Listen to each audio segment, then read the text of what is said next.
Amados, uma boa noite a todos. É sempre uma honra e uma responsabilidade muito grande quando a gente é incumbido de trazer a palavra de Deus. A primeira palavra fala com a gente e às vezes ela bate muito.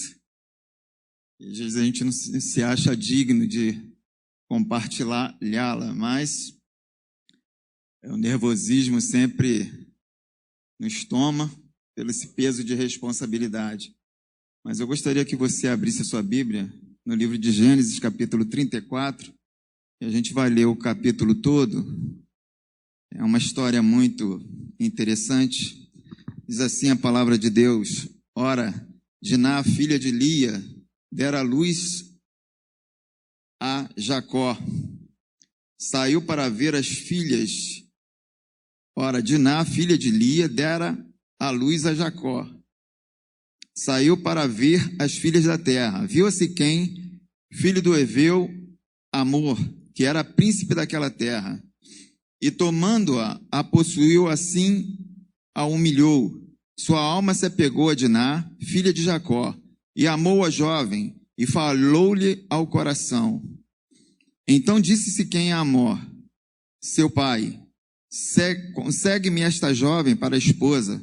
Quando soube Jacó que Diná, sua filha, fora violada por Siquém, estavam os seus filhos no campo com o gado. Calou-se, pois, até que voltassem. E saiu Amor, pai de Siquém, para falar com Jacó. Vindo os filhos de Jacó do campo e ouvindo o que acontecera, indignaram-se muito, se iraram. Pois Siquém praticaram desatino em Israel, violentando a filha de Jacó, o que se não devia fazer. Disse-lhes Amor: a alma de meu filho Siquém está enamorada fortemente de vossa filha. Peço-vos que lhe a deis por esposa. Aparentai-vos conosco, dai-nos as vossas filhas e tomai as nossas. Habitareis conosco, a terra estará a vosso dispor. Habitai e negociai nela, e nela tende possessões. E o próprio Siquém disse ao pai e aos irmãos de Diná: achei eu mercê diante de vós, e vos darei o que determinardes. Majorai de muito o dote de casamento e as dádivas, e darei o que me pedirdes.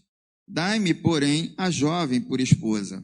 Então os filhos de Jacó, por causa de lhes haver Siquém violado a irmã Diná, responderam com dolo a Siquém e a seu pai Amor, e lhes disseram: não podemos fazer isso, dar-nos nossa irmã a um homem incircunciso, porque isso nos seria ignomínia. Sob uma única condição permitiremos que vos torneis como nós, circuncidando-se todo macho entre vós. Então vos daremos vossas filhas, tomaremos para nós as vossas, habitaremos convosco e seremos um só povo. Se, porém, não nos ouvirdes e não vos circuncidardes, tomaremos a nossa filha e nos retiraremos embora. Tais palavras agradaram a Amor e a Siquém, seu filho. Não tardou o jovem em fazer isso, porque amava a filha de Jacó e era o mais honrado de toda a casa de seu pai. Vieram, pois, Amor e Siquém, seu filho, à porta da cidade e falaram aos homens da cidade: estes homens são pacíficos para conosco. Portanto, habitem na terra e negociem nela. A terra é bastante espaçosa para contê-los. Recebamos por mulheres as suas filhas e demos-lhes também as nossas. Somente, porém, consentirão os homens em habitar conosco, tornando-nos um só povo. De todo macho entre nós se circuncidar como eles são circuncidados. O seu gado, as suas possessões e todos os seus animais não serão conosco? Não serão nossos? Consintamos, pois, com eles e habitarão conosco. E deram ouvidos a Amor e a Siquém, seu filho. Todos os que saíam da porta da cidade, todo homem foi circuncidado dos que saíam pela porta da sua cidade.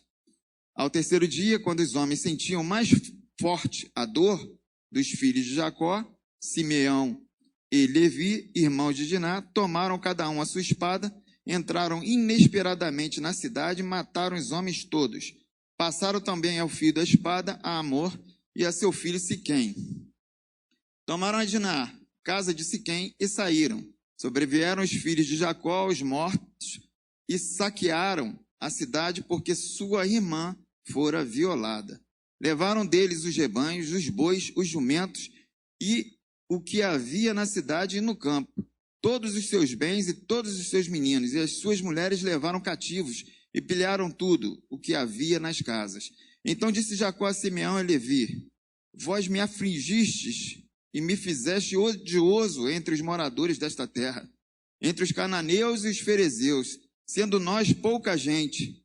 Reunir-se-ão contra mim e serei destruído, eu e a minha casa. Responderam: abusaria ele de nossa irmã como se fosse uma prostituta? Pai, essa é a tua palavra, lida aqui aos nossos corações. Que o Senhor me dê sabedoria e entendimento para transmiti-la nessa noite e que ela sirva como lição para nós nessa jornada que temos, Senhor, na tua presença, nessa caminhada contigo até ao lar celestial. Senhor, venha ungir os meus lábios, venha me usar conforme a tua vontade. E que os corações aqui presentes, Senhor, estejam receptivos à tua palavra. Nós assim oramos no nome santo de Jesus. Amém.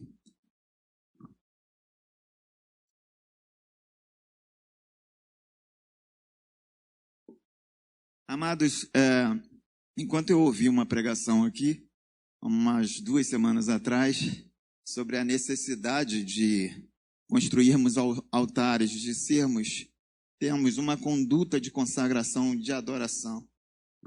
De repente, ao ler uma das passagens que o pastor Paulo aqui estava com muita propriedade, muita sabedoria, muita unção, estava nos ministrando, meus olhos foram dirigidos para esse texto de Gênesis 34.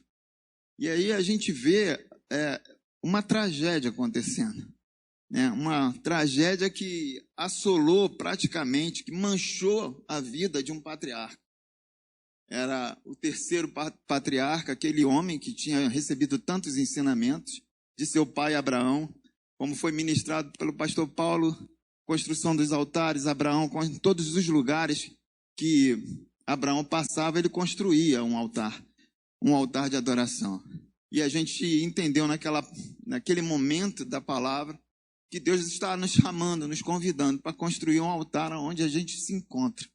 Se você se encontra numa faculdade, construa um altar de adoração ali, que a tua vida seja esse altar de adoração. Que a minha vida seja esse altar de adoração. Esse é o escopo da nossa vida, né, enquanto cristãos. E é tão desafiante porque a gente vive nesse mundão afora e praticamente entre os pagãos, entre muita gente que não conhece Jesus, não conhece o nosso Deus. E cada vez parece que não conhece menos, né? Tem gente que está professando fé e andando na contramão dela, uma coisa absurda. E a gente começa, esse texto me intrigou. Por que, Senhor, tu marcaste a vida de Jacó com uma tragédia como essa? Você imagina você no lugar de Jacó e de Lia, né? A mãe de Diná. Essa menina, nessa ocasião, ela tinha mais ou menos uns 15 anos de idade. Se fosse hoje na nossa sociedade, seria quase um estupro de vulnerável.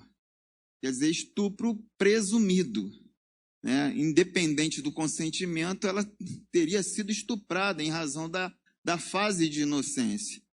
Uma fase em que as meninas estão brincando de boneca, né? Pelo menos as meninas de muito tempo, um tempinho atrás.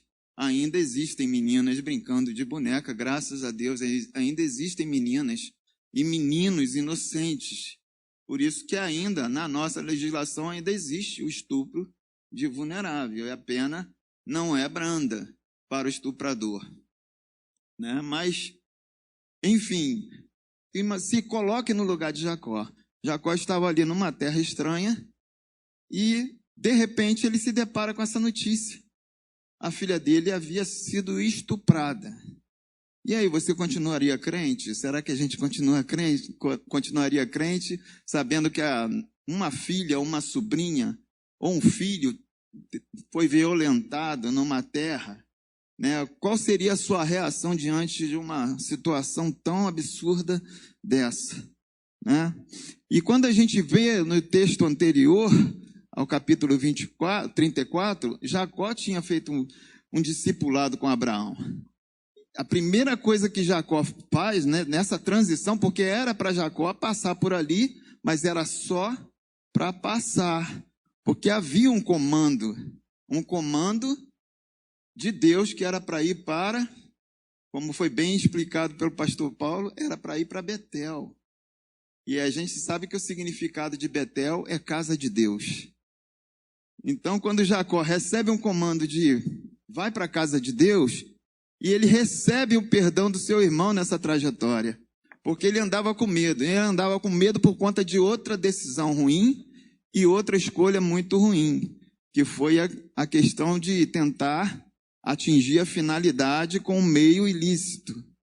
Quando ele se passa pelo irmão Esaú para receber a bênção da primogenitura. E quantas vezes a gente também não quer receber a bênção, e os fins justificam os meios, a gente dá aquele nosso jeitinho, né?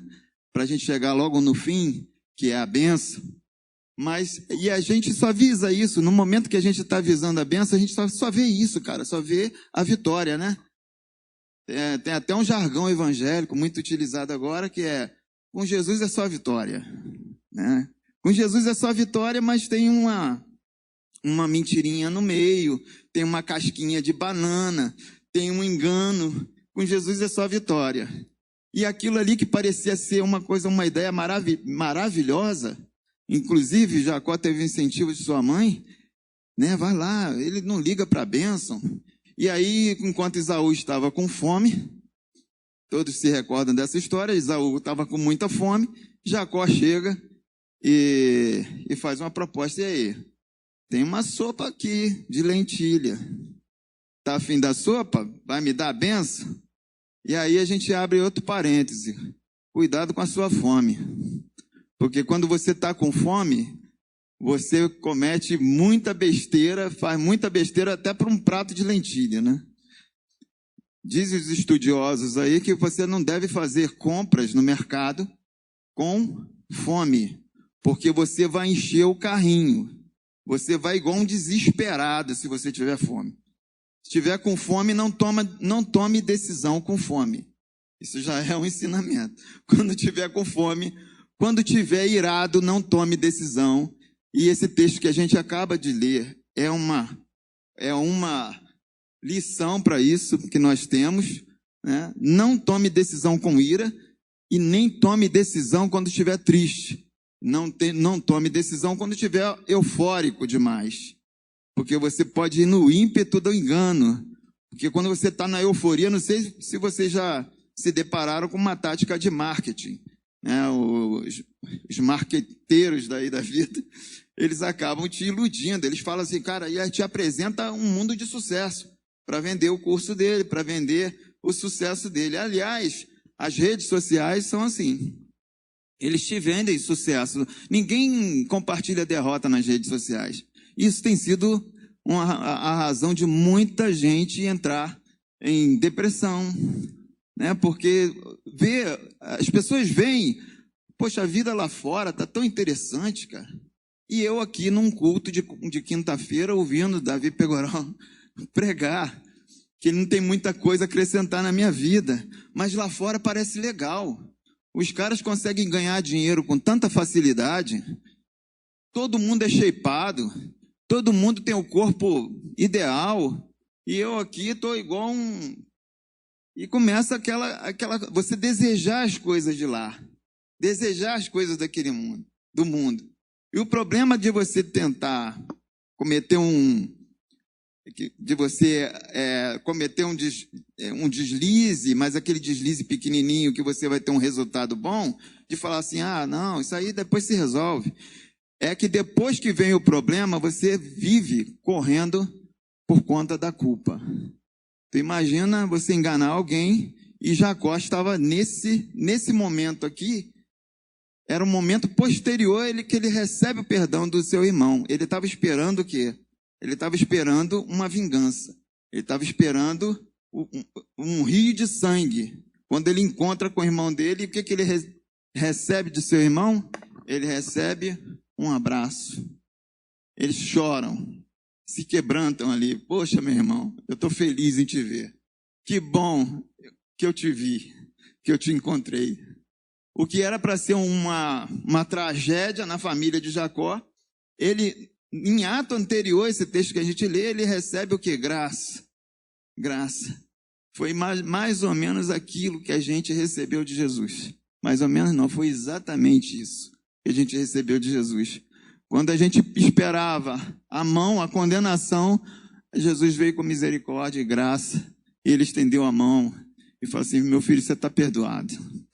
Você está perdoado e você pode seguir a tua jornada. Siga comigo agora. Tá? Vá em paz, meu irmão. Então ele acaba de receber uma graça e um perdão.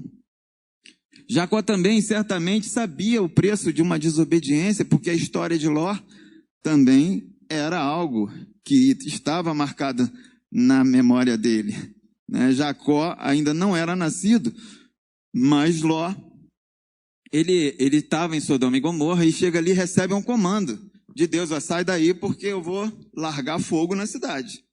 A coisa vai ficar muito ruim. E a ordem de Deus para Ló era: sai, não para diante da campina, não olhe para trás e siga para os montes.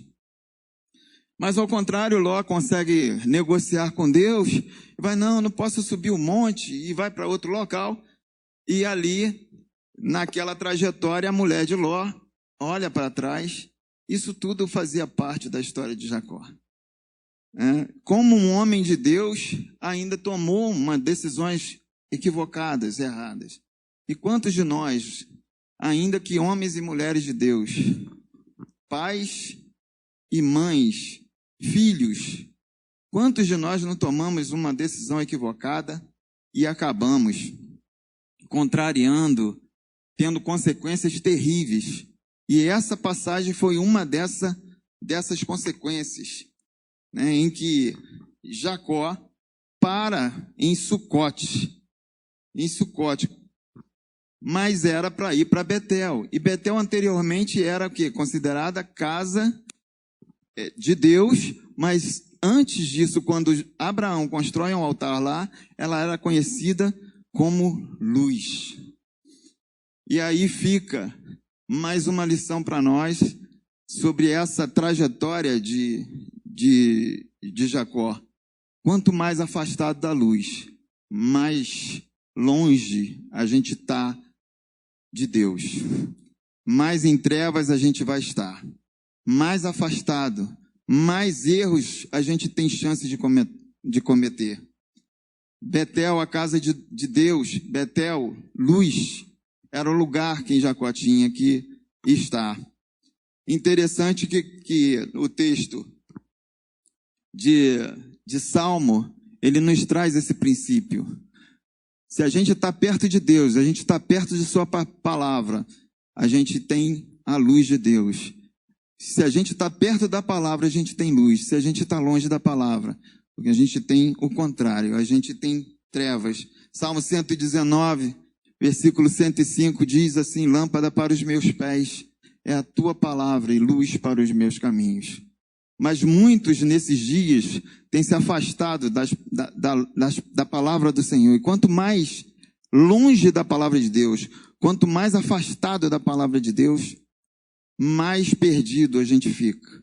Por isso muitos estão apostatando da fé, estão abandonando a fé, estão achando que eu tenho que me afastar da casa de Deus, porque a casa de Deus tem muita gente que comete muitos erros. Nós ainda somos uma obra em construção. A gente ainda está sendo transformado dia após dia. Aqui está uma prova que Jacó, mesmo sendo um patriarca, ele estava em construção. E ali ele toma uma decisão. Talvez ele nem tinha a dimensão dessa decisão equivocada, mas ele tomou essa decisão de parar em Sucote.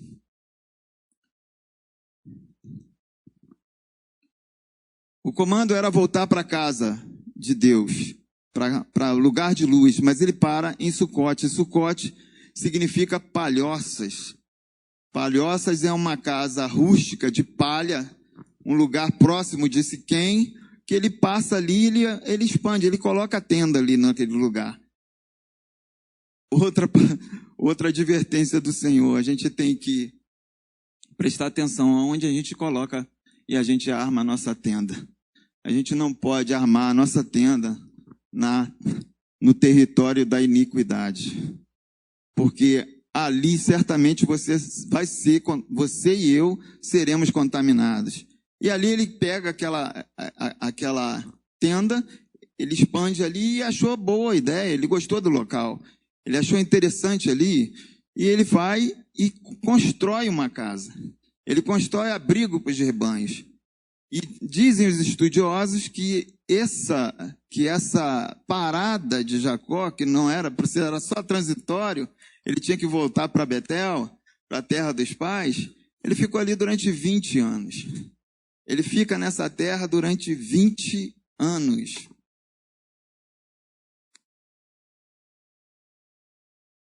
Em 20 anos, muita coisa acontece, né, meu irmão?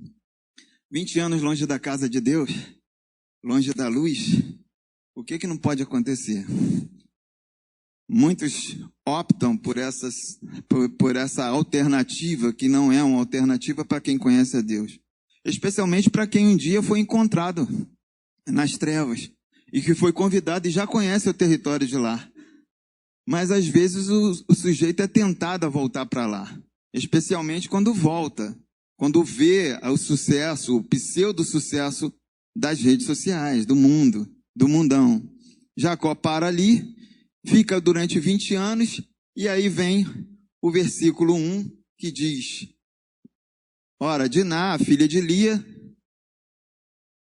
a filha que Lia dera à luz, a Jacó, saiu para ver as filhas da terra.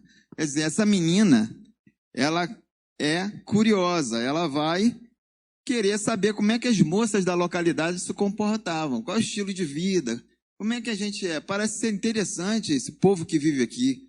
Então você para no meio de um povo pagão para ver como é que eles vivem. E aí você começa a desejar a participar daquelas coisas ali.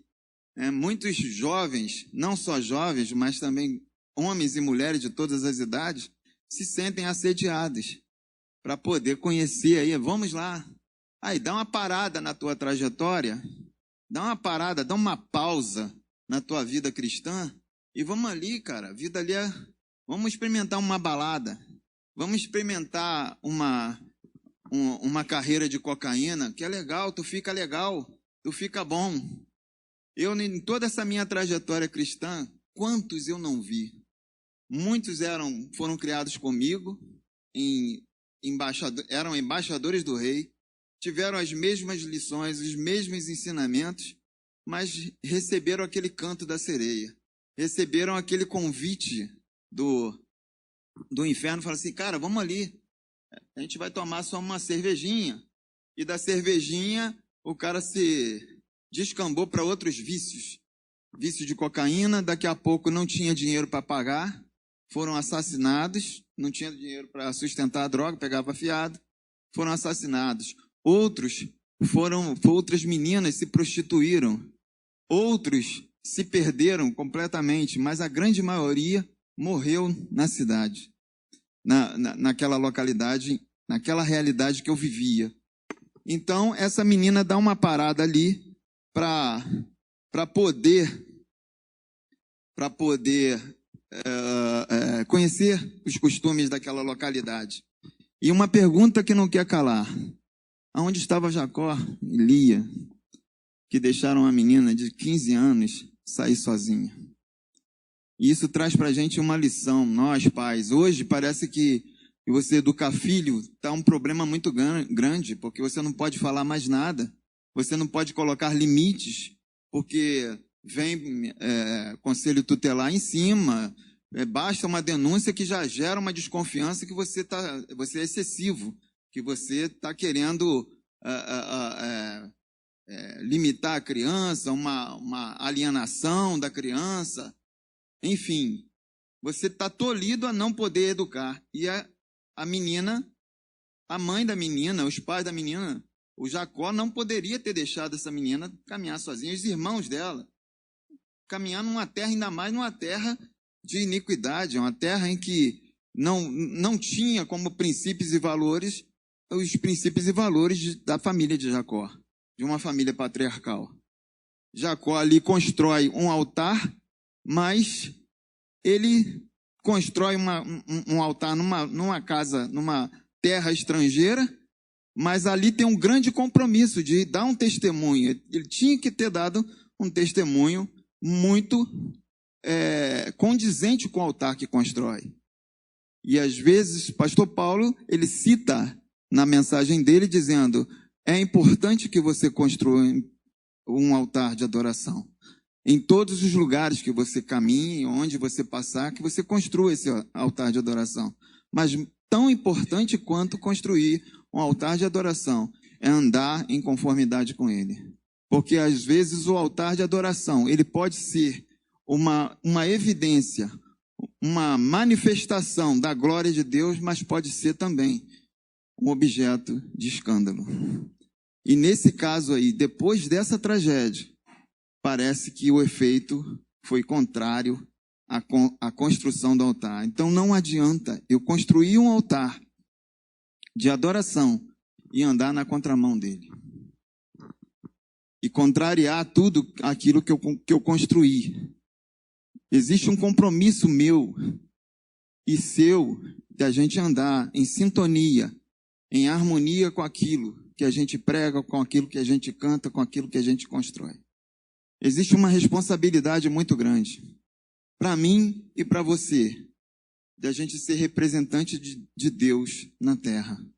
E que a gente, mais do que construir um altar e evidenciar e pregar o Deus verdadeiro, a gente tem que andar em conformidade com essa pregação.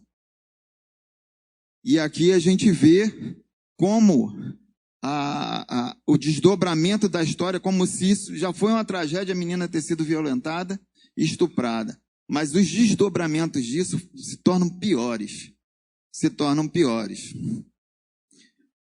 Como os filhos também. Os filhos hoje são desobedientes. Os filhos hoje você fala olha, não vai por esse caminho. Ele acha que você está tolindo.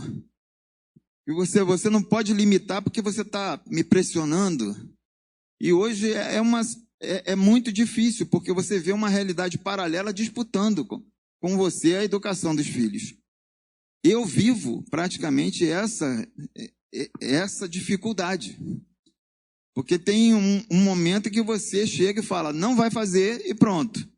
Não faz. Até onde você tem o controle, você diz, não vai fazer, não vai. E ponto. Aqui, nessa idade aqui, não vai e pronto. Era a ordem que deveria ter dado para a menina, mas ela sai. Ela sai e como aquela terra ali, os costumes eram outros, aquele rapaz, eu creio que ele se achou no direito de se apossar da menina, de violentá-la. E aí uma forma de reparar a desonra, de reparar o dano, seria fazer uma proposta de casamento. Aí você, cara, mas que absurdo, coisa louca isso, né? Como o cara vai estuprar a menina, depois vai propor o casamento, vai dar dote, ele oferece dote, ele oferece terras, ele oferece, não, diz aí quanto é que você quer, que eu te dou até, pode majorar, pode aumentar que eu te dou tudo que você precisa. E, de repente, o coração daqueles irmãos ali, você vai ver que no versículo, se não me engano, olha, o 13, ele diz assim, então os filhos de Jacó, por causa de lhes haver-se quem violado a irmã, Diná, responderam com dolo. Ou seja, já estava aqui premeditando o crime. Respondeu com dolo a Siquém e a seu pai Amor. E lhes disseram, não podemos fazer isso. Dar nossa irmã a um homem incircunciso, porque isso nos seria ignomínia. E ele faz uma grande proposta. na verdade, eles já estavam com dolo.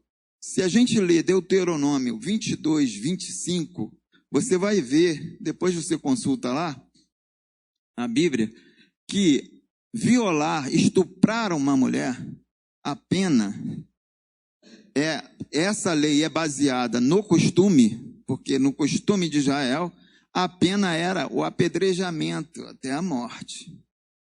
Mas do culpado era apedrejamento. Você quer abrir? Abre aí. Deuteronômio 22, de 25 a 27.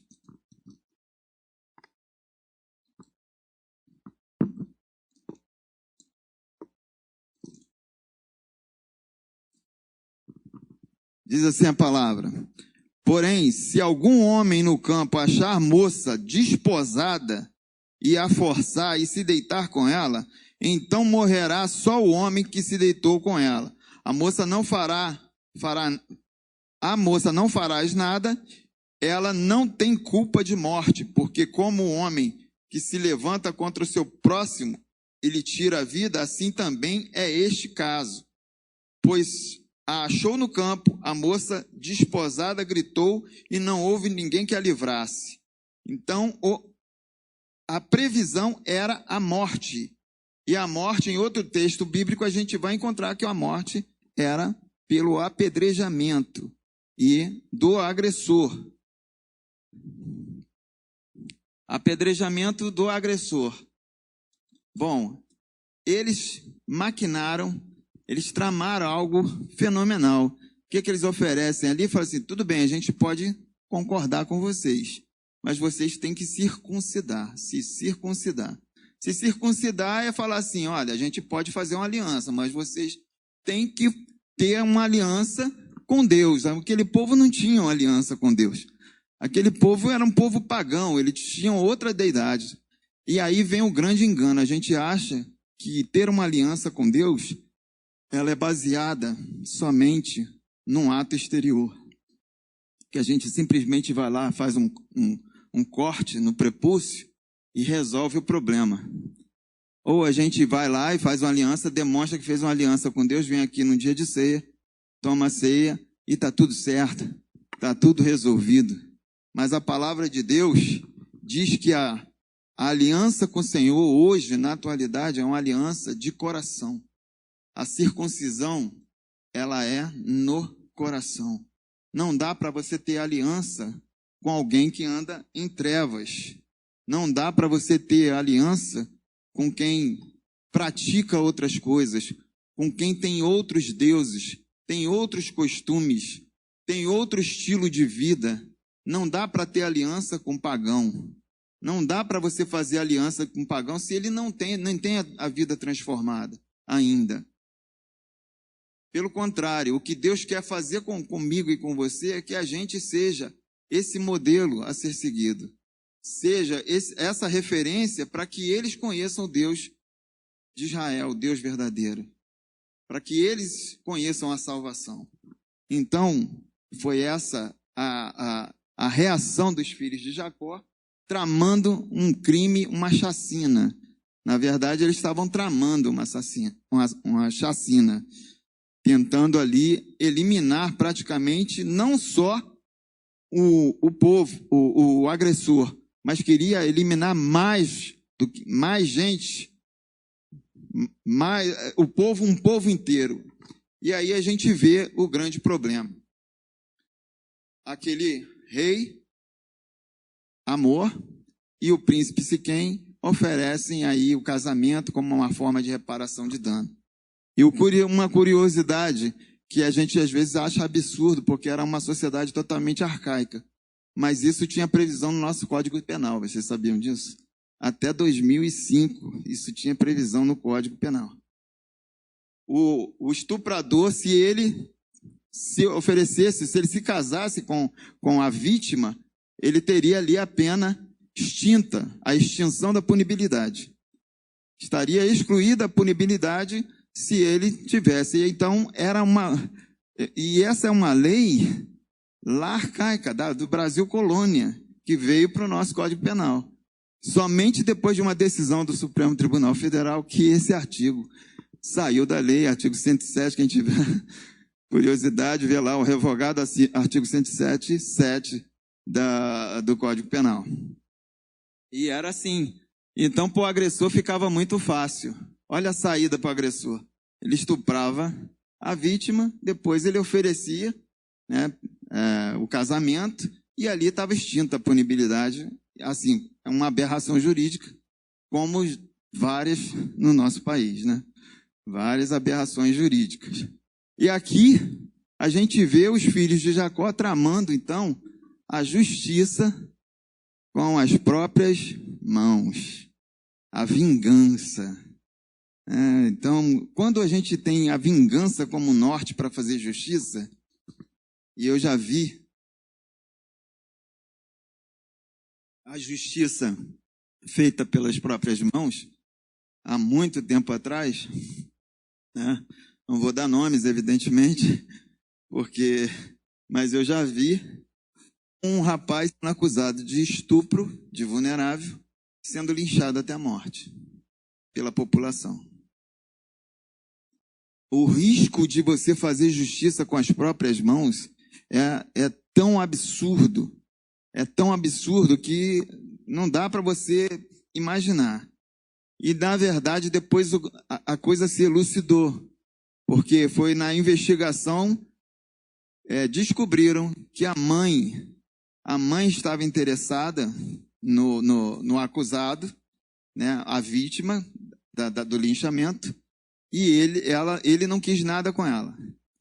E quando ele não quis nada com ela, o que a mãe fez? Gritou: pega estuprador.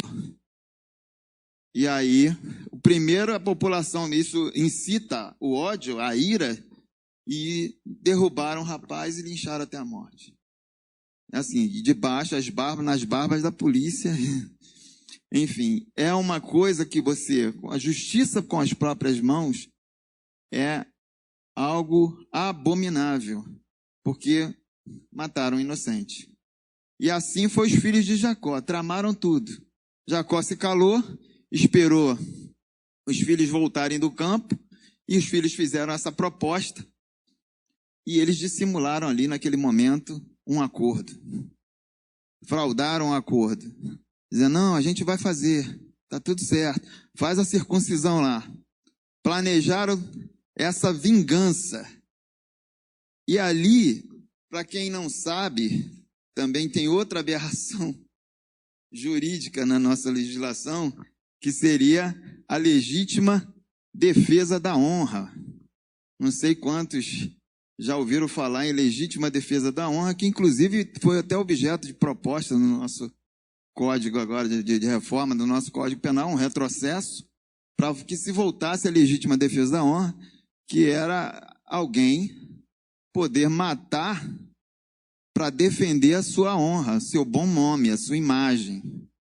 Isso acontecia muito nos crimes de feminicídio, que o marido ofendido ou traído, ele ali, se ele pegasse em flagrante, ele poderia executar a mulher, ou executar até o casal ali, e ser absolvido pela legítima defesa da honra. Era uma aberração, mas aqui não se pode nem se falar em legítima defesa da honra, ou legítima defesa nenhuma, porque de legítimo não tinha nada.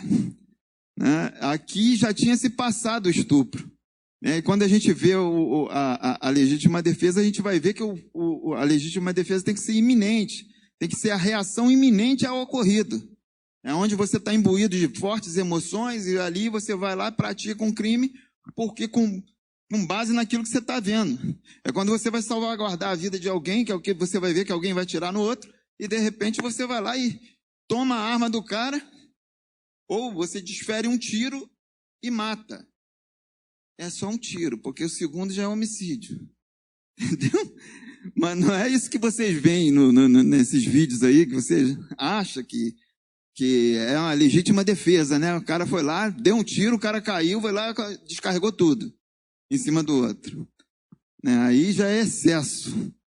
É um excesso doloso. Mas, enfim, não tinha nada a ver com legítima defesa, e esses caras tiveram esse plano maravilhoso que era executar todo mundo. Eles, com dolo, falaram, vai lá, faz a circuncisão. E a circuncisão é uma aliança. Para quem não se lembra, todo menino nascido em Israel, com 8 dias de idade, tinha que passar por isso. E todo homem em Israel tinha que passar pelo processo de circuncisão, simbolizando uma aliança. E aí, eu lembro mais uma vez, a nossa aliança, a nossa circuncisão com Deus, é aquilo que Ele marcou o nosso coração, e marcou o nosso coração com o sangue do Cordeiro, que tira o pecado do mundo. Jesus marcou a nossa vida, marcou a nossa alma, por isso nós temos uma aliança com Ele. E toda vez que a gente vai cometer qualquer ato, a gente carrega o nome da família. Vocês perceberam que aqui esses caras estavam representando uma família? A família de um patriarca. Um patriarca que tinha construído um altar. Um patriarca que estava dando ali, olha, ele fez ali evidenciou para todo mundo, olha, eu sirvo ao Deus, como está no versículo 20 do capítulo 33. Eu sirvo a um Deus, e esse altar foi dado ao Deus, o Deus de Israel. Era um compromisso com a família. Esses caras tinham um envolvimento com essa família, tinham um envolvimento com Deus. Eles estavam numa outra localidade apresentando Deus. Toda vez que a gente chega numa faculdade, toda vez que a gente chega numa escola, toda vez que a gente chega no trabalho, a gente está representando o nome de uma família. A família de Deus.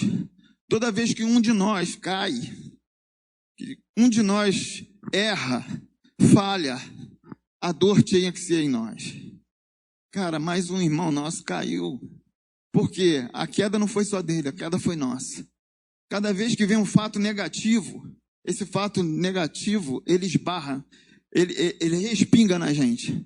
Ele vai respingar e vai manchar o nome de toda a família. Por isso que uma simples atitude, às vezes uma simples brincadeira, ou uma roda de escarnecedor, isso pode comprometer muito a nossa imagem enquanto cristãos. É muito difícil você andar no mundo e você andar diferente. Você está no mundo, mas não se identificar com o mundo. Não se identificar numa terra pagã.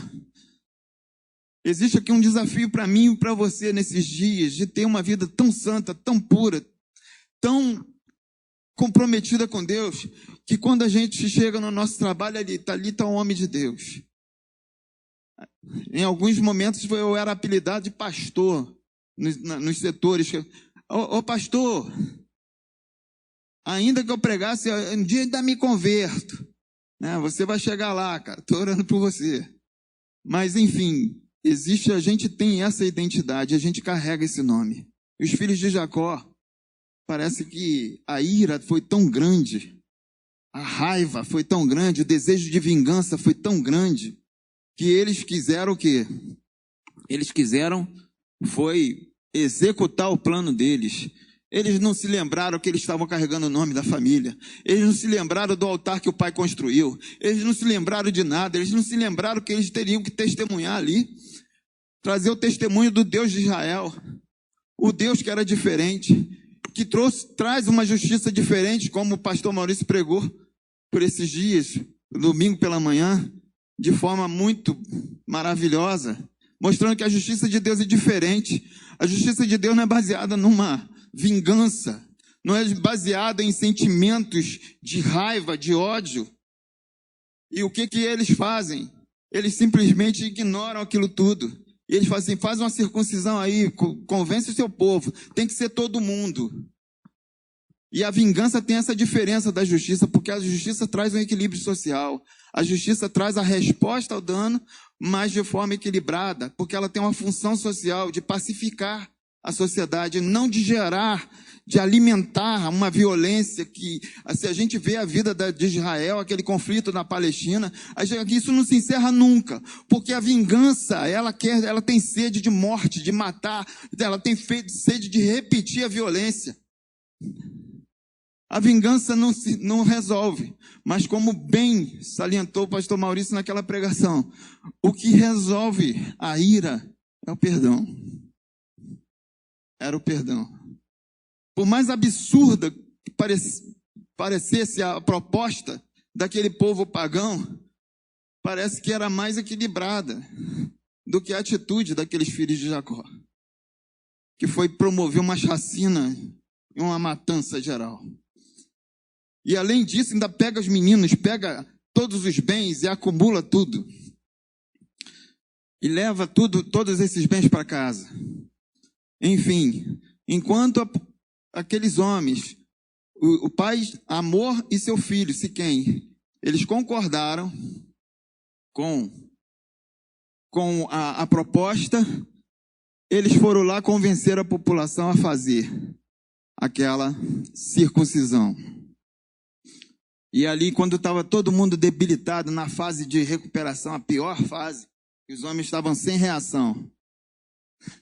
Se fosse nos tempos de hoje, tinha uma qualificadora aí nesse julgamento de homicídio. A impossibilidade de reação da vítima. Você sabe o que é impossibilidade de reação da vítima? Tu está lá, deitado, sem poder nem se mexer, com aquele trem cortado. E os homens estavam todos assim. Então, quer dizer, a cidade ficou sem defesa. Todos indefesos. Os caras vêm lá, aí Simeão e Levi convencem os outros irmãos e vamos lá, meu. Vamos passar geral. E passaram geral na espada, ao fio da espada. Esses caras não pensaram nas consequências, eles não pensaram em nada. Eles não pensaram que eles poderiam ser perseguidos. Jacó tinha acabado de receber o perdão de Esaú. Ele recebeu a graça. Mas na hora de conceder a graça, na hora de oferecer o perdão, eles optaram pela vingança. Eles optaram por simplesmente aniquilar aquele povo. E evidentemente que não tinha internet, não tinha nenhuma rede social, não tinha nada, mas a notícia corre. A notícia corre e agora a gente, temendo as consequências, o que Jacó faz? Jacó resolve voltar para o plano original de Deus. Que é isso, vai estar narrado depois que você sair desse culto aqui. Proponho essa devocional para você ler o capítulo 35 de Gênesis, que era para eles voltar para Betel. Bom, eu não sei que tipo de proposta. Eu quero encerrar aqui essa palavra que muito me chamou a atenção, mas eu não sei que tipo de proposta que você tem recebido. Eu sei que as propostas que eu tenho recebido o tempo todo. E quão é difícil você estar ali e, às vezes, um caminho fácil, uma facilidade. Sempre desconfie de uma facilidade. Sempre tem uma casca de banana. Você viu a coisa muito fácil? Poxa, a terra é verdinha. Dá para eu habitar aqui, dá para eu expandir a minha tenda aqui. Dá para eu ficar em Sucote. Poxa, aliás, aqui é muito bom. Deixa o plano de Deus para depois. Deixa a casa de Deus. Deixa a luz de Deus para depois. O plano é muito bom. E às vezes, você vai ser assediado. Faz o seguinte, cara. Abandona isso aí. Abandona esse caminho. Esse caminho aí, o outro é mais prazeroso. Você está ficando velho. A vida está acabando. Poxa, você é jovem demais. Tu vai ficar aí seguindo esse Jesus, Jesus que não te deixa fazer nada, tudo que é prazeroso ele não te deixa fazer. Quer dizer, o convite, o assédio do diabo vai ser o tempo todo para você apostatar e você abandonar.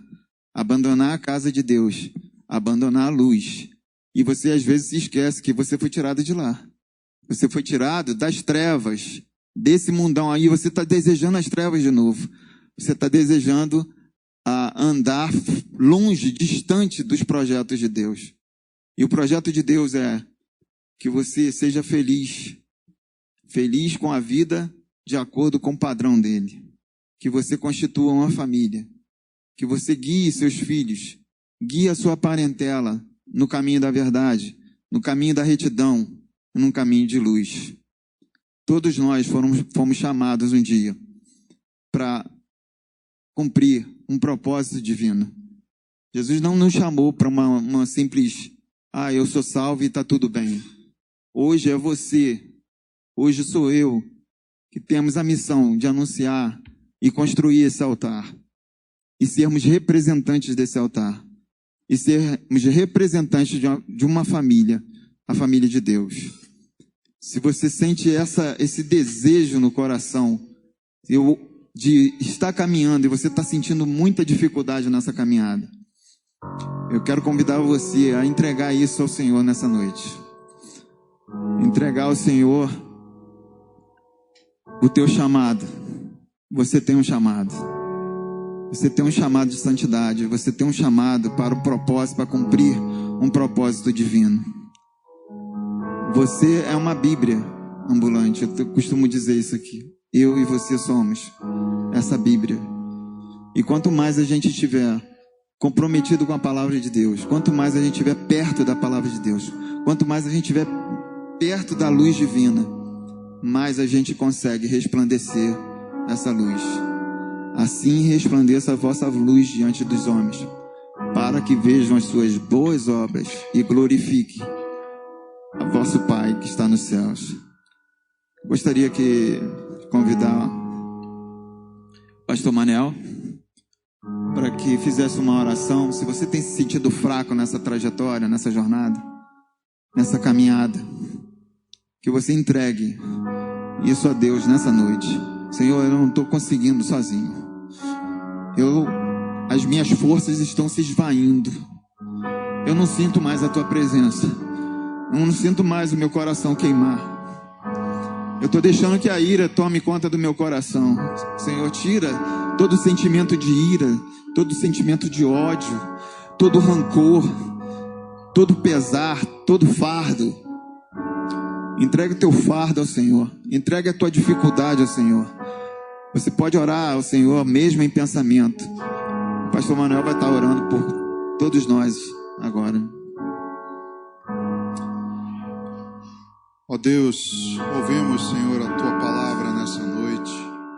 Ouvimos, meu Deus, tantas advertências a respeito, Pai, daquilo que não devemos fazer. Porque muitas coisas queremos fazer de maneira impensada, impulsiva, no auge, meu Deus, da raiva, no auge da emoção.